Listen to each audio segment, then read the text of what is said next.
Step into the lobby of the Broome Palace and feel like you've stepped back in time. Historian Deborah Faulkner knows the secrets and history of the Broome Palace.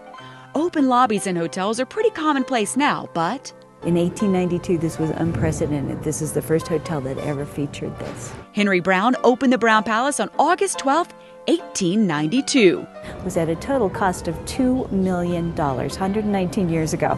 Whoa! Yeah. It was an architectural gem and a technological wonder of its day. We had and we still have our own artesian well that supplies all the water to the hotel, which is why we have the best tea and the best ice in Denver. And supposedly in the early 1900s, there was a tunnel connecting the Gentleman's Smoking Lounge, which is now the escalator area, to the Navarre, Denver's classiest brothel and gambling hall.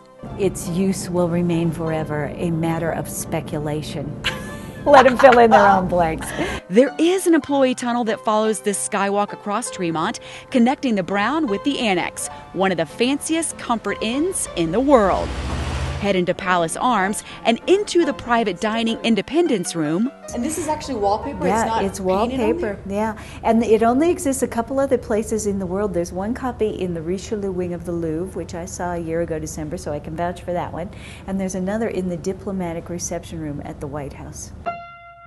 The Palace Arms and Cigar Bar are where the original grand entrance of this perfect triangle hotel was.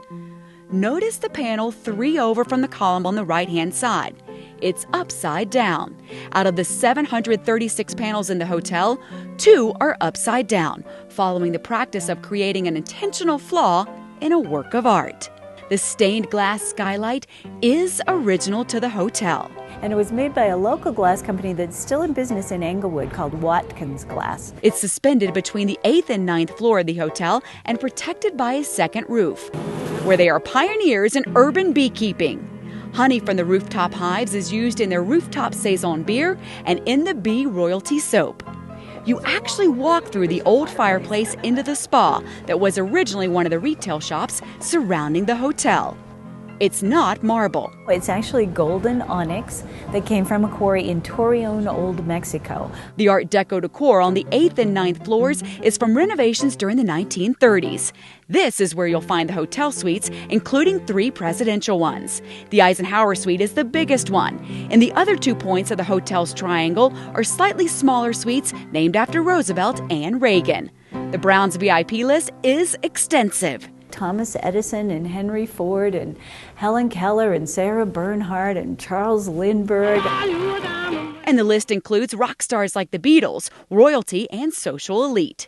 All presidents but 2 have visited or stayed at the Broome Palace since it opened. All but stick in the mud Calvin Coolidge, never came this far west.